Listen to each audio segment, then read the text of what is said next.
Hello masters, welcome to book reading and meditation session.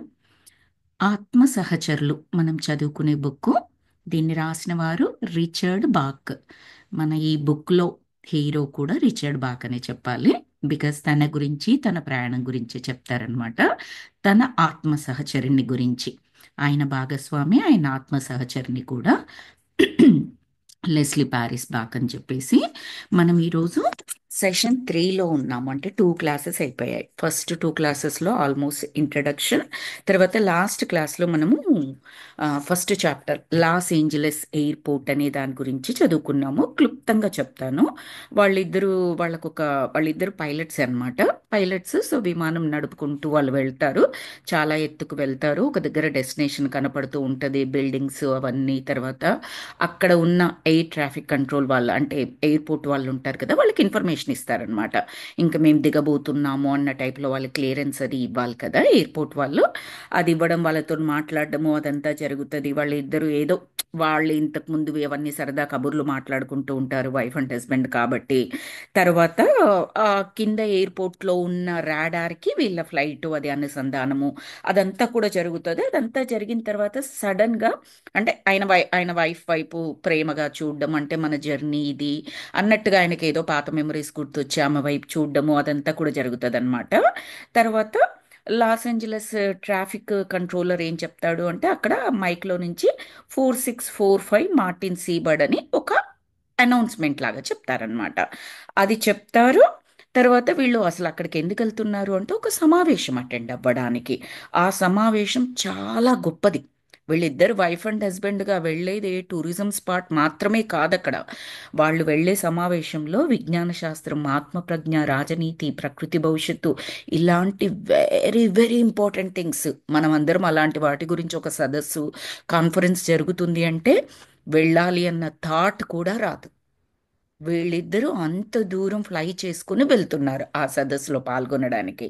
So అది అది దాని గురించి అని వెళ్తున్నారు అనమాట. తర్వాత ఎయిర్పోర్ట్ వాళ్ళు ఒక కోడ్ ఇచ్చారు అని చెప్పేసి లెస్లీ చెప్తుంది. చెప్పగానే అతను అంటాడు, ఏంటి ఆ కోడు అంటాడు. అదే వాళ్ళకు ఎయిర్పోర్ట్ రిలేటెడ్ నెంబర్ అనమాట. అది 4645 అని చెప్పేసి చెప్తుంది. చెప్పిన తర్వాత సడన్గా అతనికి ఆ, ఉన్నట్లుండి తన ప్రపంచం ఉన్న తన ముందరున్న ప్రపంచం అంతా కూడా తలకిందులుగా తిరిగినట్లుగా ఒకలాంటి భావన కలుగుతుంది. కలిగినప్పుడు ఆయనకి ఏమీ అర్థం కాదు. ఆ, జస్ట్ అలా షాక్ అయిపోతారు. తనకి లాస్ట్లో గుర్తున్నది ఏంటి అంటే ఆ నెంబర్లు మాత్రమే, 4645 అన్న నెంబర్ మాత్రమే గుర్తుంటుంది. ఇంకేమీ గుర్తుండదు. అంతవరకు చదువుకున్నాము. ఇప్పుడు సెకండ్ చాప్టర్లోకి వెళ్దాం. ఈ సెకండ్ చాప్టర్ నేమ్ ఏంటంటే, విమానంలో రిచర్డ్ బాక్ భార్య లెస్లీతో ప్రయాణం. ఈ సెకండ్ చాప్టర్ పేరు. ఇది మొత్తం స్టోరీ లాగానే ఉంటుంది మాస్టర్స్. స్టోరీ లాగా ఉంటూనే స్పిరిచువల్ సోల్స్, వాళ్ళ జర్నీ, ప్రాబబిలిటీ ఆఫ్ లైఫ్స్, ఇతర డైమెన్షన్స్, వీటి గురించి ఎక్స్ప్లెయిన్ చేస్తారనమాట. సో ఈరోజు చాప్టర్ చదువుతున్నాను. మా విమానం దేనినో గుద్దుకున్నట్లుగా పెద్ద శబ్దం. మరుక్షణం కాక్పిట్లో బంగారు వర్ణపు కాంతి జిగేలుమని మెరిసింది. రిచర్డ్ అని గట్టిగా అరిచింది లెస్లీ.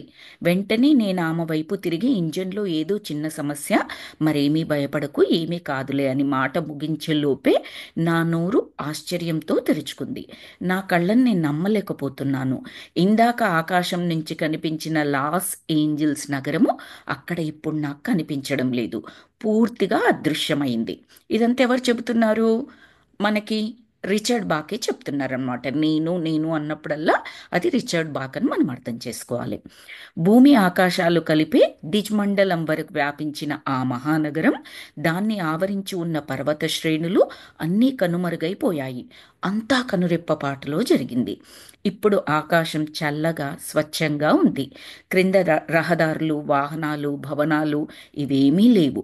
పైన ఉన్న నీలి ఆకాశాన్ని ప్రతిఫలిస్తూ కింద ఒక చిత్రమైన కడలి ఉంది. కడలి అంటే సాగరం. సాగరం లేదా సముద్రం అని చెప్పొచ్చు. అది లోతైన సముద్రం మాత్రం కాదు. కేవలం కొన్ని అడుగుల లోతు మాత్రమే ఉంది. ఆ నీటి దిగువన వెండి, బంగారు కలబోసిన రంగులో ఇసుక చిత్ర విచిత్రమైన ఆకృతులలో వెదజల్లబడినట్లుగా ఉన్నది. మన ముందు ఉన్న లాస్ ఏంజల్స్ నగరం ఏమైపోయింది? నీకు ఏమీ కనిపించట్లేదా అని అడిగాను నేను నా భార్యని. ఇప్పుడు ఏమి జరిగింది రిచర్డ్? మన క్రింద ఉన్న నీరు అలా మారిపోయిందేమిటి? భయంతో అడిగింది లెస్లీ. నాకు ఏమీ అర్థం కావటం లేదు, తికమకబడుతూ సమాధానమిచ్చాడు రిచర్డ్ బాక్. ఒక మారు కాక్పిట్లోని పరికరాలన్నింటినీ పరిశీలించాను. అన్నీ సరిగానే ఉన్నాయి. కానీ అయస్కాంత దిక్సూచి గిర్రున తిరుగుతూ ఏ దిక్కునూ సూచించడం లేదు.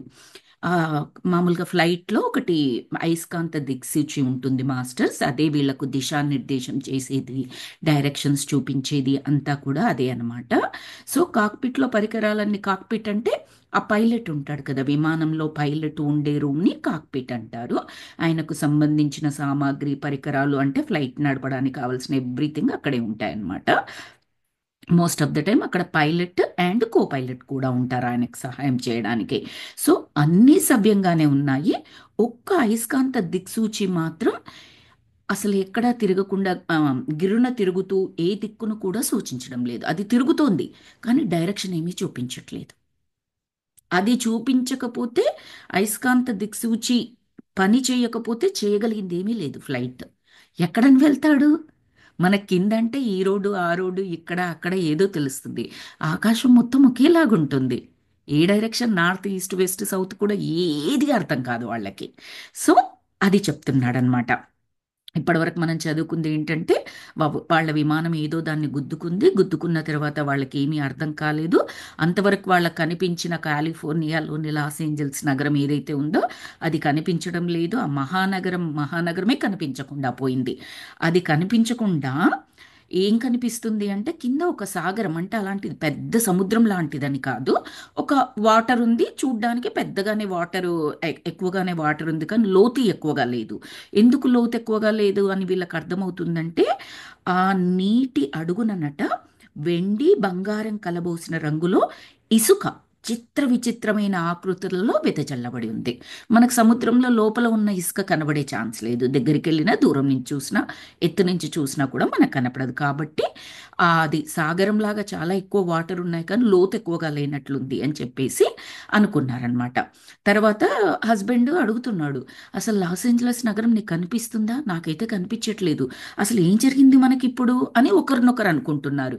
ఈ వాటర్ ఏంటి, వాటర్ అడుగున ఉన్న ఆ ఇసుక బంగారు వెండి రంగులో ఏంటి అసలు, చిత్ర విచిత్రంగా అదంతా కూడా అని చెప్పేసి అనుకుని, సరే ఒకసారి చూద్దాము ఈ పైలట్ ఉండే రూమ్లో అవన్నీ సరిగ్గా పనిచేస్తున్నాయా లేదంటే అన్నీ సరిగ్గానే ఉన్నాయి. కానీ అయస్కాంత దిక్సూచి మాత్రం అది ఏ దిశను కూడా చూపించట్లేదు. అప్పుడు లెస్లీ, అతని భార్య, అన్ని మీటర్లను నొక్కి చూసింది, అన్ని బటన్స్ నొక్కి చూసిందట. విద్యుత్ సరఫరాలో లోపం ఏమీ లేదు, కానీ నావిగేషన్ రేడియో పనిచేయడం లేదు. కంగారుగా అంది లెస్లీ.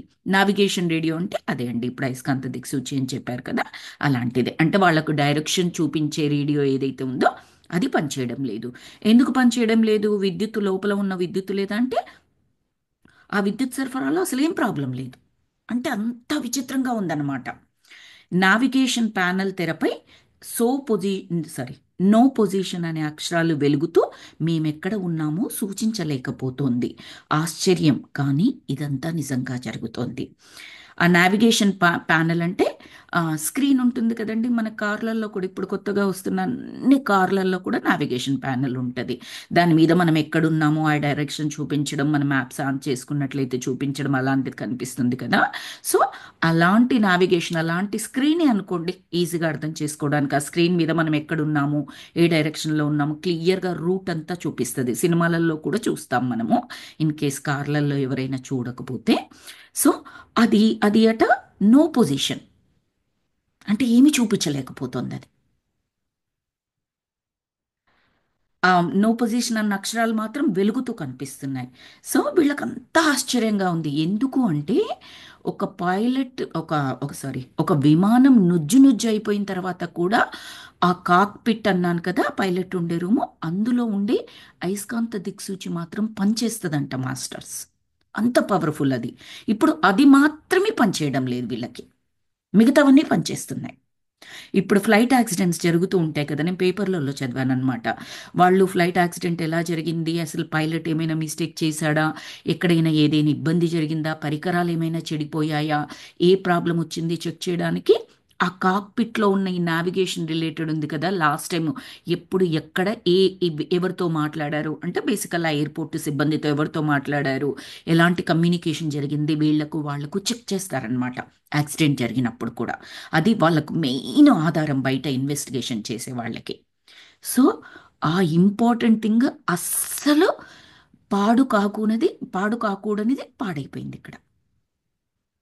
ఇదంతా చాలా ఆశ్చర్యంగా ఉంది అని అనుకుంటున్నారు వాళ్ళిద్దరూ. మాకు మతిపోతోంది, ఆశ్చర్యంతో నోట మాట రావడం లేదు. ఇదంతా జరగడానికి ముందు నీవేదైనా అసాధారణము అయినవి గమనించావా అని భర్త భార్యను ప్రశ్నించాడు. రిచర్డ్ లెస్లీని అడిగాడు. ఆమంది, లేదు. ఉండు ఉండు, ఆగు. ఆ, అవును, ఇందాక ఒక పెద్ద శబ్దం నీకు వినపడలేదా అని అడిగింది భర్తని. దాని వెంటనే అది పెద్ద శబ్దం వచ్చింది. వెంటనే పచ్చటి కాంతి అంటే లైట్, ఒక అభిఘాత తరంగం మనల్ని ప్రకంపిస్తూ ముందుకు సాగి చుట్టూ వ్యాపించినట్లయింది. తరువాత అది అదృశ్యమైంది.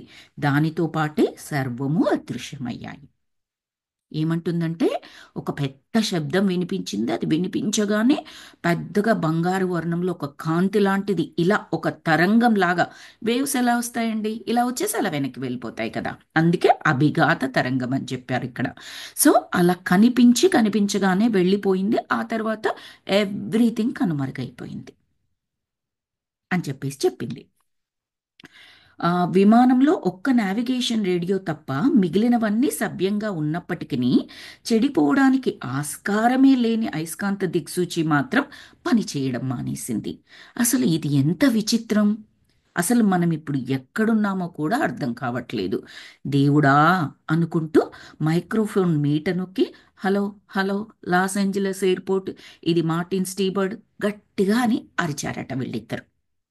అది పనిచేయడం లేదు. కమ్యూనికేషన్ తెగిపోయింది గ్రౌండ్ వాళ్ళతో. బట్ జస్ట్ వీళ్ళకి ఏమీ అర్థం కావట్లేదు. పని చేయాల్సినవన్నీ, పని చేయకూడనివన్నీ పని చేస్తున్నాయి. పని చేయాల్సిన అవసరం ఉన్న ఒక్కటి మాత్రం పని చేయట్లేదు.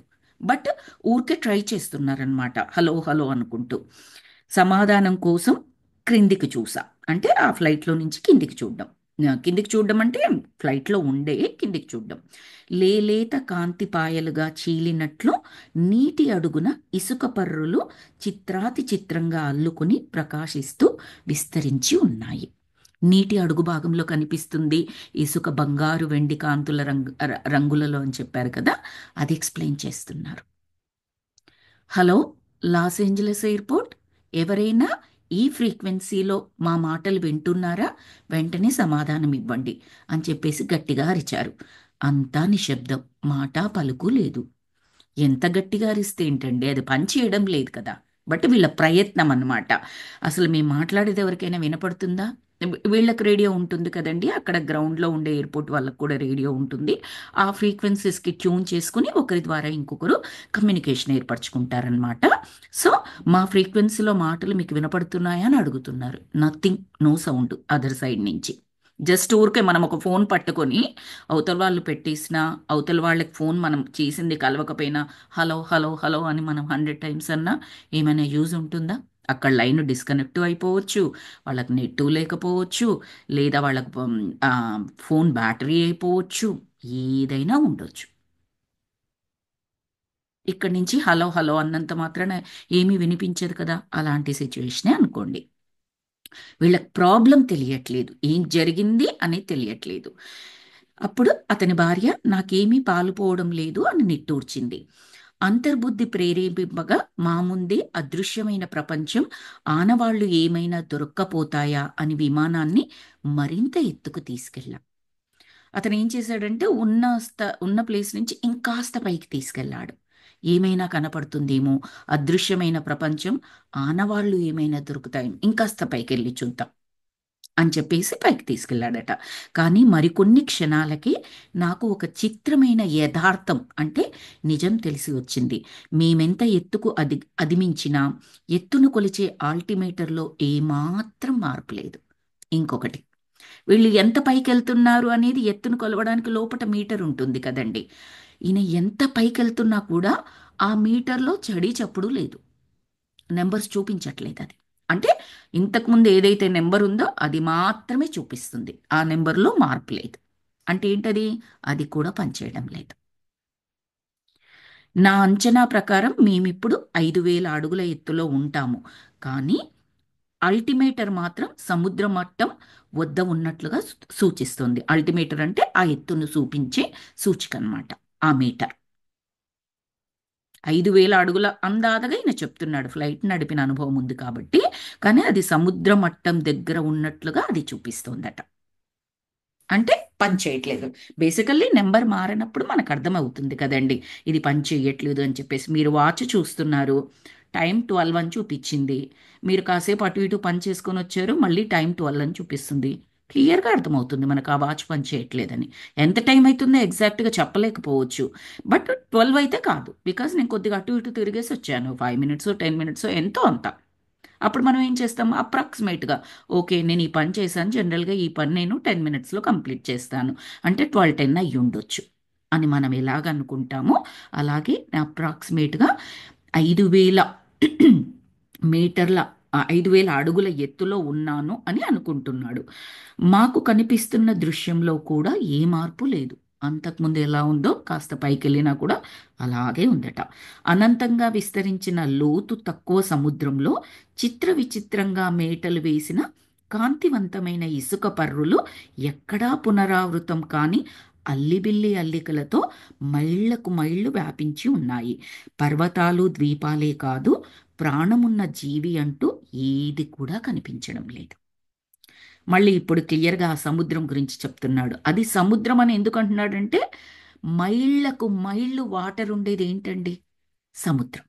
నది కూడా అంత ఎక్కువగా కనిపించకపోవచ్చు, పాయలు పాయలుగా చీలి చాలా వేళ్ల మైళ్ళు అది ప్రయాణిస్తుంది. కానీ సముద్రం ఎలాగండి? అలా కాదు, మీకు అది అనంతంగా వ్యాపించి ఉంటుంది వాటరు, కానీ మైళ్ళు మైళ్ళ దూరం వరకు ఉంటుంది. అలా కనిపిస్తోంది. మరి దానికి వీళ్ళ కనిపించేదానికి తేడా ఏంటంటే లోతు లేదట. ఎందుకంటే ఆ ఇసుక రంగురంగుల కాంతులు అల్లిబిల్లి అల్లికలట ఎలా ఉన్నాయి? పునరావృతం కాకుండా, ఒక డిజైన్ ఇంకో డిజైన్తో సమానం కాకుండా, అదే విధంగా లేకుండా చిత్ర విచిత్రమైన డిజైన్స్తో ఆ ఇసుక పర్రులు బంగారు వెండి కాంతులలో పరిచి ఉన్నాయి. మనకే చదువుతుంటే ఒక అవగాహన వస్తుంది, వీళ్ళేదో భూగ్రహంలో లేరు, ఎక్కడో విన్నారు అని మనకే అవగాహన వస్తుంది. ఇలాంటివి ఎక్కడ ఇంత చిత్ర విచిత్రంగా మనకు భూగ్రహం మీద మనం చూసుండొచ్చు, ప్రపంచం మొత్తం చూసి ఉండకపోవచ్చు, బట్ ఇలా జరగదు అని మాత్రం కాస్త కూస్త అవగాహన ఉంటుంది కదండి. సో అలాంటి దానికి ఎక్కడికో రీచ్ అయ్యారనమాట వీళ్ళు. పర్వతాలు ద్వీపాలు పక్కన పెట్టండి, అంత పెద్ద పెద్దవి కాదు, అసలు ప్రాణమున్న జీవి అంటూ నాకు ఎక్కడ కనిపించట్లేదు ఆ మైళ్ళు మైళ్ళు ఉన్న వాటర్లో అని చెప్పేసి అంటున్నారు. లెస్లీ ఇంధన సూచికను చేత్తో తడుతూ, మన విమానం ఇంధనాన్ని కూడా వినియోగిస్తున్నట్లు లేదు, ఇది ఎలా సాధ్యం అని అడిగింది. విమానము ట్రావెల్ చేయాలి అంటే దాంట్లో ఉన్న ఇంధనం అయితే ఖర్చు కావాలి కదండి, అది కూడా ఖర్చు అవుతున్నట్టుగా కనపడట్లేదట. అంటే ఇంధన సూచిక కూడా పాడైపోయింది. బహుశా ఇంకో 2 గంటల సమయం ప్రయాణించడానికి సరిపడా ఇంధనం మాత్రమే ఉంది అనుకుంటున్నాను. అంత గెస్ వర్కే, వాళ్ళు గెస్ చేస్తున్నారు. తాను భూమి ఆకాశాలు కలిసే ప్రాంతం వైపు చూస్తూ, మనం ఎక్కడ దిగాలి అసలు అని అడిగింది వైఫ్. ప్రస్తుతం మనం ఎక్కడ దిగాలన్నది ముఖ్యమా అని తిరిగి నేను ఆమెను ప్రశ్నించాను. క్రింద సముద్ర జలము కాంతులను పైకి వెదజల్లుతూ మమ్మల్ని అబ్బురపరుస్తోంది. ఆ దృశ్యమట చాలా బాగుందట. త్రాటిల్ని వెనక్కి నెట్టి విమానాన్ని నీటికి సమాంతరంగా నడుపుతూ క్రిందికి చూస్తుండగా 2 కాంతివంతమైన రేఖలు ముందుకు కొంత దూరం కొనసాగుతూ ఆ తర్వాత రెండూ కలిసి ఒక్కటయ్యాయి. బహుశా అవి నీటిలో ఏర్పడిన లావా ప్రవాహాలు అనుకుంటాను. రిచి, లెస్లీ నా చేతిని తన చేతిలోకి తీసుకుంటూ ఆవేదనతో, రిచి మనం కానీ మరణించలేదు వైఫ్ అంటుందన్నమాట తన హస్బెండ్ చేతిని తన చేతిలోనికి తీసుకుంటూ బాధగా, మనం కానీ మరణించలేదు కదా, మనం ఆకాశంలో దేనినైనా గుద్దుకున్నాము అంటావా, లేదా మనకు గుర్తించే సమయం కూడా లేనంత వేగంగా ఏదైనా మనల్ని తాకిందా అని అడుగుతోంది ఆవిడ. మరణం గూర్చి నాకు తెలిసినంతగా మరెవ్వరికి తెలుసు? మేము మరణించామంటే నేను అస్సలు ఒప్పుకోను. కానీ ఈమె చెప్పింది నిజమేనేమో. అయినా నాకు తెలిసి మరణానికి విమానంలో పరికరాలు పనిచేయకపోవడానికి ఏమాత్రం సంబంధం లేదు అతను అనుకుంటున్నాడు. మనం మరణించామా ఏంటి, అసలు ఏం అర్థం కావట్లేదు అని చెప్పేసి ఆవిడ ఆవేదనగా భర్తతో షేర్ చేసుకుంటే ఆయన లోపల అనుకుంటున్నాడు, ఆ, మరణించామంటే నేను ఒప్పుకోను. ఎందుకంటే మరణం గురించి నాకన్నా ఎక్కువగా ఎవరికి తెలిసి ఉండదు. అంటే ఆయనకి ఏం ఎక్స్పీరియన్సెస్ ఉన్నాయో కాబట్టి ఇంకెవరికి తెలిసి ఉండదు. కానీ ఏమో, ఈమె చెప్పింది నిజమేనేమో. కానీ మేము మరణిస్తే మాత్రం ఇందులో పరికరాలు పనిచేయకపోవడానికి అసలు ఏమీ అర్థం కావట్లేదు. ఇలా కన్ఫ్యూజన్ అన్నమాట వాళ్ళకి. విమానం చెడిపోయిందా తెలియట్లేదు, ఎక్కడున్నామో తెలియట్లేదు, చనిపోయారా తెలియట్లేదు. విమానం చెడిపోతే కొన్ని పరికరాలు పనిచేసి అస్సలు ఆ పాడవ్వకూడని పరికరం ఎందుకు పనిచేయట్లేదో తెలియట్లేదు. సో అంతా కన్ఫ్యూషన్గా ఉంది. ఇది బహుశా మరణం కాకపోవచ్చు. నేను ఎన్నో పుస్తకాలలో చదివాను, మనం చనిపోయిన తర్వాత ఒక పొడగాటి చీకటి సొరంగం గుండా ప్రకాశవంతమైన కాంతి వైపుకు ప్రయాణిస్తామని. అటువైపు చివర మనల్ని ప్రేమతో సాధారణంగా ఆహ్వానించే వారు ఉంటారని ఆయన బుక్స్లో చదివాడట. సోల్ రిలేటెడ్ బుక్స్ చదువుతూ ఉంటాడు ఈయన. గొప్ప విద్యావేత్త కూడా, క్వాంటమ్ ఫిజిక్స్ అలాంటివి కూడా చదువుతాడనమాట. అది ఈజీ సబ్జెక్ట్ కాదు మాస్టర్స్. క్వాంటమ్ ఫిజిక్స్ అనేది చాలా కష్టతరమైన సబ్జెక్ట్, అది అర్థం చేసుకోవడం అనేది. సో ఆయనకు అది అవన్నీ బుక్స్ చదివిన మున్ముందు చెప్తారు మనకి. ఆ బుక్స్ చదివిన అవగాహన ఉంటుంది కాబట్టి ఏమంటున్నాడంటే ఇది మరణం కాకపోవచ్చు. ఎందుకు అంటే మరణించిన తర్వాత మనం ఒక సొరంగం గుండా ప్రయాణించి అవతల వైపు కాంతి ఉంటుంది మనల్ని ఆహ్వానించడానికి. ఆ, అవతల వైపు ఉంటారు, రెడీగా ఉంటారు, ఇలా ఏదేదో చదివాను. మరి అలాంటివి ఏమీ లేవు కదా మనకి అని చెప్పేసి మళ్ళీ అనిపిస్తుంది ఆయనకి. మనం కూడా కథలలో చదువుకుంటాం కదా మాస్టర్స్, మన స్పిరిచువల్ బుక్స్లో రకరకాల కథలే అనుకోండి, హిస్టరీ అనుకోండి, ఎపిక్స్ అనుకోండి, ఎథిక్స్ ఏవైనా అనుకోండి, పురాణాలు అనుకోండి. అక్కడ ఇక్కడ చదివింది మనకు కూడా ఉంటుంది. ఒక సొరంగ మార్గం గుండా ప్రయాణిస్తాము, ఆ తర్వాత కాంతి ఉంటుంది. ఆ కాంతి ఏంటి అంటే ఇంకొక డైమెన్షన్లోకి వెళ్ళడం, ఇంకొక లోకంలోకి వెళ్ళడం. ఆ సొరంగం ఏంటి అంటే ఒక పోర్టల్ అని చెప్పొచ్చు అది. మనము మహాభారతంలో కూడా పాండవులు ప్రయాణించి ప్రయాణించి ఒక సొరంగం గుండా వెళ్ళి ఆ తర్వాత అవతల వైపు డైమెన్షన్ కలుస్తారు అని చెప్పేసి కూడా ఉంటుంది. సో అలాంటిది ఈయనకు కూడా చదివిన అనుభవం ఉంది. సో అతను ఏమనుకుంటున్నాడు మళ్ళీ అంటే పుస్తకాలలో వ్రాసిందంతా నిజం కాదా ఏంటి అని అనుమానం వ్యక్తం చేశాడు మళ్ళీ. ఇద్దరము బరువెక్కిన గుండెలతో నిశ్శబ్దంగా చింతాక్రాంతులమయ్యాము. ఎంతో ఆనందంగా గడపాలని వాగ్దానం చేసుకున్న మా జీవితాలు ఎందుకింత అర్ధాంతరంగా ముగిశాయి? ఎలా ముగిశాయిలా? మీకు చనిపోయినట్లు భావన కలుగుతోందా అని అడుగుతోంది ఆమె. లేదు అని చెప్పాడు ఇతను. నాకు కూడా అలా అనిపించడం లేదు అంది ఆమె. అసలు ఏం జరిగిందో తెలియదు, మనం చనిపోయామో లేదో తెలియదు. అయినా మరణం ఇలా చడీ చప్పుడు లేకుండా వస్తుంది అని నేను అనుకోను అని ఇప్పుడు లెస్లీ అన్నది. ఇంతకుముందు ఆయన కనిపించింది, ఇప్పుడు లెస్లీ అంటోంది. బంగారు కాంతి, అభిఘాత తరంగం, కొంపదీసి ఇదేమైనా అణుబాంబు ప్రయోగమా? అంటే మూడో ప్రపంచ యుద్ధం మొదలైందా? అందులో తొలిగా మరణించింది, అసూలు బాసింది మనమేనా? ఇలా రకరకాలుగా వస్తున్నాయి వాళ్ళకు థాట్స్. కొన్ని పైకంటున్నారు, కొన్ని లోపల అనుకుంటున్నారు, కొన్ని ఒకరితో ఒకరు మాట్లాడుకుంటున్నట్టుగా అనుకుంటున్నారనమాట. ఇదేమీ బాగాలేదు. అంతులేని కష్టాలను అధిగమించి ఇప్పుడిప్పుడే కదా మన ఇద్దరం ఆనందమయ జీవితాన్ని ఆరంభించాము, అంతలోనే అంటూ నిట్టూర్చింది ఆమె. నేను తలాడిస్తూ, మంచిది, పోతే పోయాము, కానీ కలిసే కదా చనిపోము. ఇది అంతా మనం ముందే వేసుకున్న ప్రణాళిక ప్రకారమే జరిగి ఉంటుంది. కలిసే కదా చనిపోము. ఒక్క నిమిషం మాస్టర్స్. నేను తలాడిస్తూ, మంచిది, పోతే పోయాము, కానీ కలిసే కదా చనిపోయాము. వర్డ్, సారీ, లెటర్ మిస్ అయినట్టుంది. కానీ కలిసే కదా చనిపోయాము. ఇది అంతా మనం ముందే వేసుకున్న ప్రణాళిక ప్రకారమే జరిగి ఉంటుంది. ఇక ఇప్పుడు మన గత జీవితం తాలూకు సంఘటనలు మన ముందు ప్రత్యక్షమవుతాయి కాబోలు. మనం కూడా ఆత్మ రిలేటెడ్ బుక్స్, ఆత్మాయనంలో కూడా ఉంటుంది. చనిపోయిన తర్వాత ఇంకో లోకంలోకి వెళ్తారు. అక్కడికి వెళ్ళిన తర్వాత మన గత జీవిత చరిత్ర గురించిన అనుభవాలు అవన్నీ కూడా పరిశీలన చేసుకుంటాము. తప్పొప్పుల గురించి పరిశీలన చేసుకుంటాం. మనకు మనం కానీ మన సోల్ గైడ్స్తో కానీ వెంటనే జన్మ తీసుకోవాలి అనుకున్న ఆ జన్మ ప్రణాళిక రాసుకోవాలి కదా. ఇదంతా కూడా మనకు అవసరం ఉంటుంది. సో అందుకని ఆయనకు soul related books, big big books చదివాడు అని అనుకున్నాం కదా. సో అందుకంటున్నాడు బహుశా మన గత జీవితం తాలూకు సంఘటనలు ఇప్పుడు మన ముందు ప్రత్యక్షం అవుతాయేమో. మరణించారు అంటే వాళ్ళకే నమ్మకం కలవడం లేదు. మరణిస్తే ఇలా కదా జరగాల్సింది అన్నారు. ఇప్పుడు మరణించామేమో అని చెప్పేసి అనుకొని మళ్ళీ గత జీవితం తాలూకు అవన్నీ కూడా గుర్తొస్తాయి. అంటే అంత కన్ఫ్యూజన్లో ఉన్నారు వాళ్ళు. వాళ్ళని వాళ్ళే కాంట్రడిక్ట్ చేసుకుంటున్నారు. నీకేమీ కనిపించడం లేదా అని అడిగింది ఆమె. నాకైతే గత జన్మ తాలూకు దృశ్యాలేమీ కనిపించడం లేదు. మరి నీకు అని అడిగాను నేను. చనిపోయిన తర్వాత మనకంతా చీకటైపోతుందని పుస్తకాలలో చదివాం కదా. అది కూడా అసత్యమే.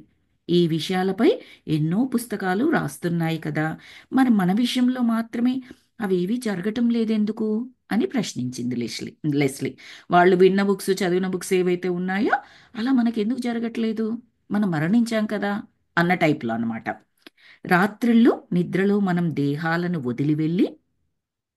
వదిలి వెళ్ళే విషయాన్ని గుర్తు తెచ్చుకో. మరణం కూడా అలాంటిది. కాకపోతే ఒక్క విషయంలో తప్ప. ఏంటి అంటే, రాత్రిళ్ళు నిద్రలో మనం మన ఆస్ట్రల్ బాడీ ప్రయాణం చేసిన తర్వాత మన శరీరం ఉంటుంది కాబట్టి బ్యాక్ వచ్చి శరీరంలో కూర్చుంటుంది ఆస్ట్రల్ బాడీ. ఇక్కడ శరీరం అయిపోయింది. ఇంకా మళ్ళీ తిరిగి వచ్చి కూర్చోవడానికి లేదనమాట. అది మాత్రమే తేడా అని చెప్తున్నారు. రాత్రిళ్ళు నిద్రలో మనం దేహాలను వదిలి వెళ్ళే విషయాన్ని ఒక్కసారి గుర్తు తెచ్చుకో. మరణం కూడా అలాగే ఉంటుంది కాబోలు. కాకపోతే ఒక్క విషయంలో తప్ప, అదే మనం వెళ్ళడమే కానీ తిరిగి ఉదయాన్నే లేవం. అత్యద్భుతమైన ఫిలాసఫీ. నిద్ర అనేది కరెక్ట్గా చెప్పాలి అంటే, హార్డ్ ట్రూత్ లాగా చెప్పాలి అంటే, ఆ రోజుకి మరణం అని చెప్పొచ్చు. దాన్ని నెగిటివ్ సెన్స్లో తీసుకోకపోతే. మరణం అనేది విడుదల అని అనుకున్నట్లయితే. కానీ మనం దాన్ని ఏమంటాము? నిద్ర. చాగంటి గారు ఒక వర్డ్ చెప్తారు మాస్టర్స్. ఏంటి అంటే, వర్డ్, ఆ వర్డ్ రావట్లేదు, గుర్తు రావట్లేదు, నేను చెప్తాను. దీర్ఘకాల ప్రళయం సంథింగ్ అంటే, ఒక రోజులో మనం నిద్ర పోతాము, నెక్స్ట్ డే మళ్ళీ లేస్తాం కదా. అలాగే ఒక శరీరంలోకి ఒక ఆత్మ వచ్చిన తర్వాత, ఆ జీవితం గడిచిన తర్వాత అది నిద్రపోతుంది అంటే మరణం సంభవిస్తుంది. మళ్ళీ ఇంకొక దేహంలోకి వెళ్ళి ఇంకొక జన్మ తీసుకుంటుంది. ఆ రెండు కూడా, ఒకటి తాత్కాలికం, ఇంకొకటి permanent. In the sense, permanent అని కాదు అక్కడ, ఒక డేతో పోల్చుకుంటే ఒక జీవితకాలం అనేది ఎక్కువ కాబట్టి అని చెప్పడం అనమాట. బట్ రెండు కూడా పోల్చదగినవి. నిద్రపోవడానికి మనం ఎప్పుడూ భయపడం. ఎప్పుడెప్పుడు నిద్రపోదాము, ఆ, హాయిగా రెస్ట్ తీసుకుందామని ఉంటుంది అందరికీ కూడా. కానీ మరణానికి దగ్గరికి వచ్చేటప్పటికి ప్రతి ఒక్కరూ భయపడిపోతారు. బట్ పోలిక అలాంటిదన్నమాట.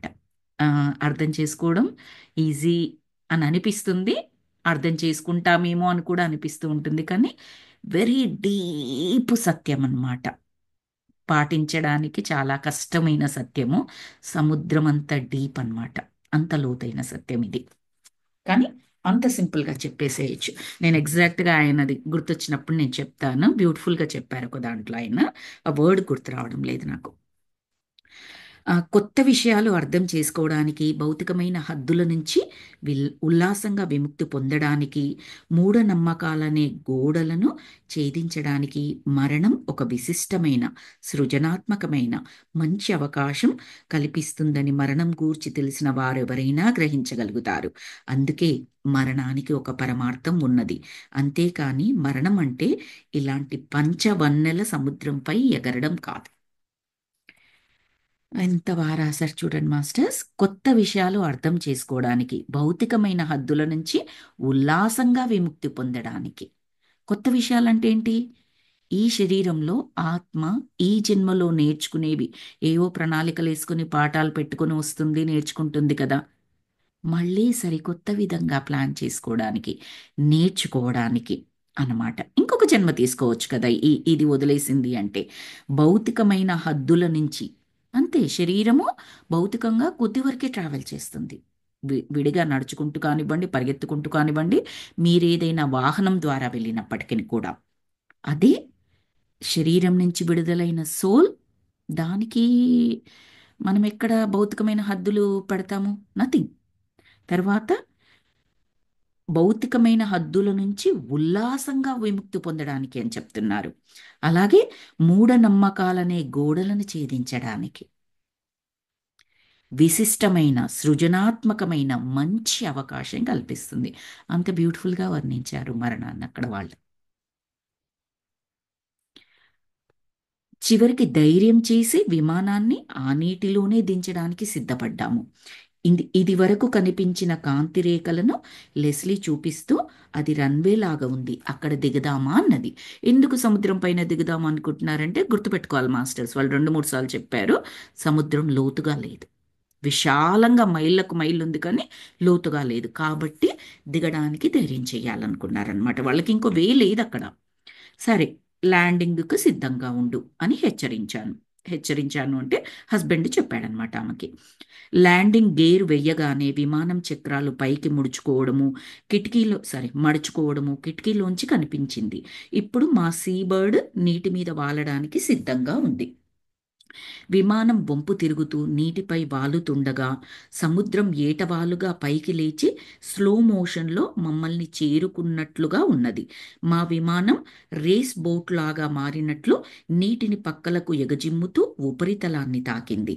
ఆ అలజడికి రేగిన శబ్దంలో ఇంజన్ శబ్దం కలిసిపోగా థ్రాటిల్ని ముందుకు కదిపి విమాన వేగానాన్ని బాగా తగ్గించేశాను.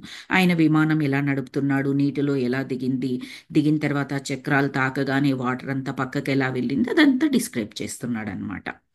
విచిత్రంగా మా ఎదురుగా ఉన్న జలమంతా మాయమై పెద్ద పెద్ద భవంతులు, ఉద్యానవనాలు గోచరించసాగాయి. ఇది ఇంకొక ట్విస్ట్. పైనుంచి ఇప్పటి వరకు చూస్తే సముద్రం, కాని సముద్రం ఒకటి, లోపట ఇసుక, బంగారు, వెండి తీగల మాదిరిగా. ఆ తీగలు విచిత్రమైన అల్లికలు. ఒక డిజైన్ ఇంకో డిజైన్తో పోలిక లేకుండా కొత్త కొత్త డిజైన్లతో ఆ అల్లికలతో ఉండింది. సరే, ఎక్కడా దిగడానికి అవకాశం లేదు, ఈ నీటి మీద దింపుదాము, ఇదే రన్వే లాగా అనుకొని దింపుదాము అంటే, దింపిన మరుక్షణం తనకు వాళ్ళకి ఎలా ఎలా కనిపించిందంటే వాటర్ ఏదీ లేదట.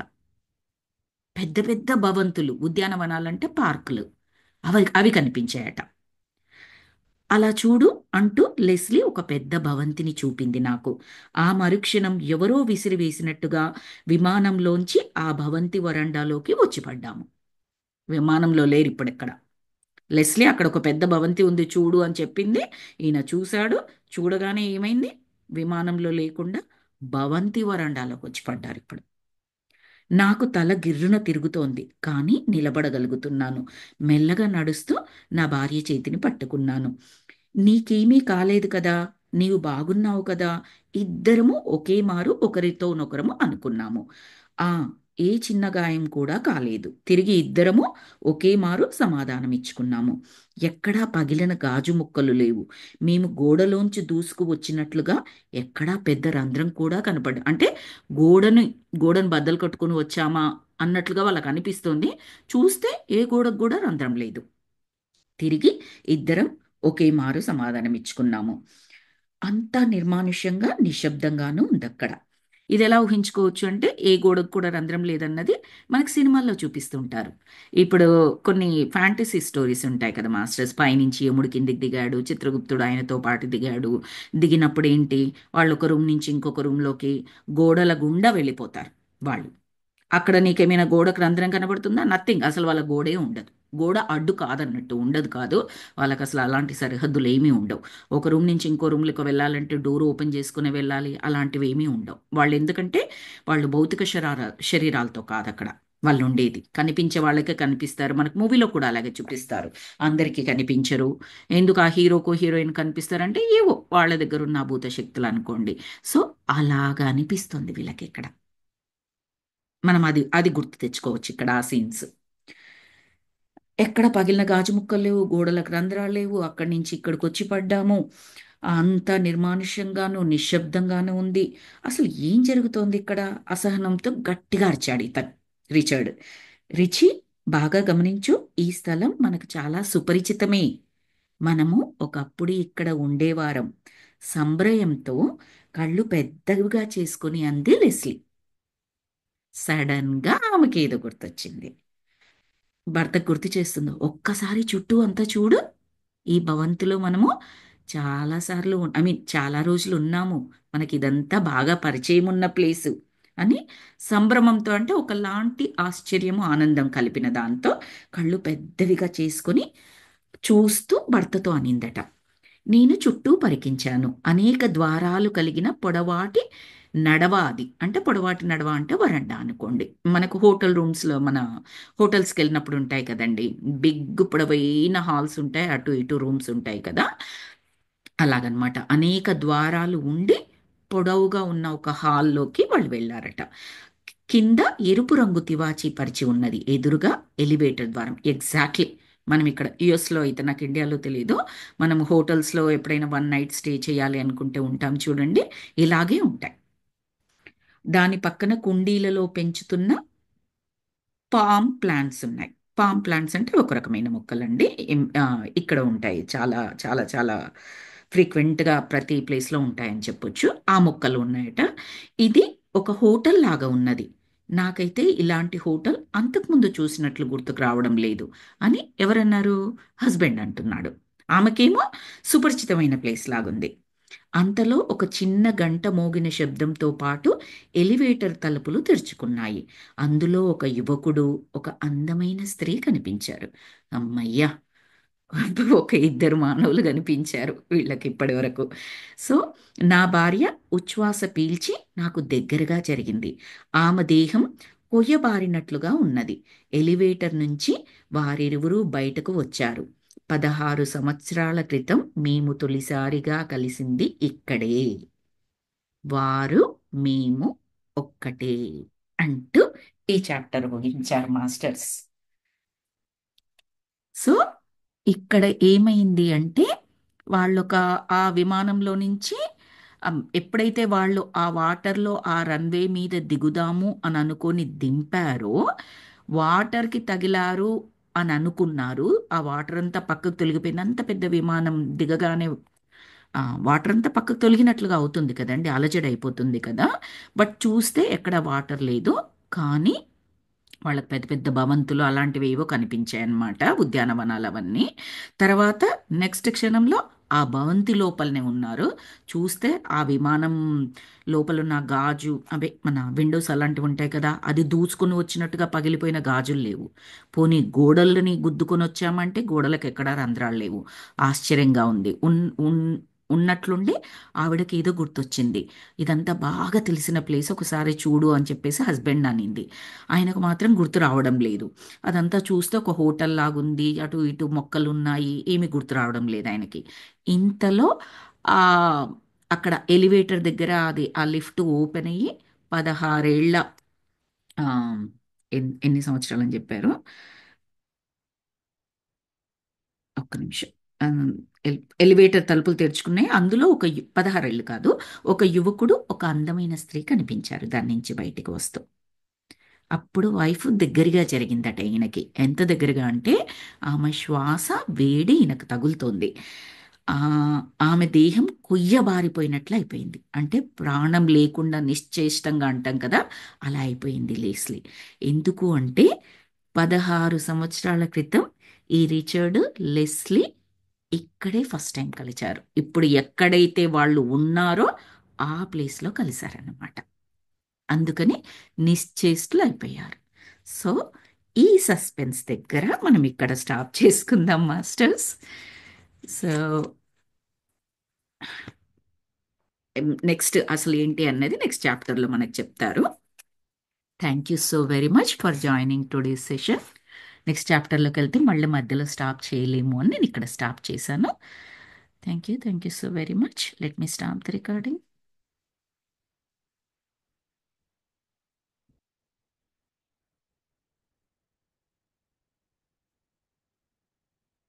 రికార్డింగ్.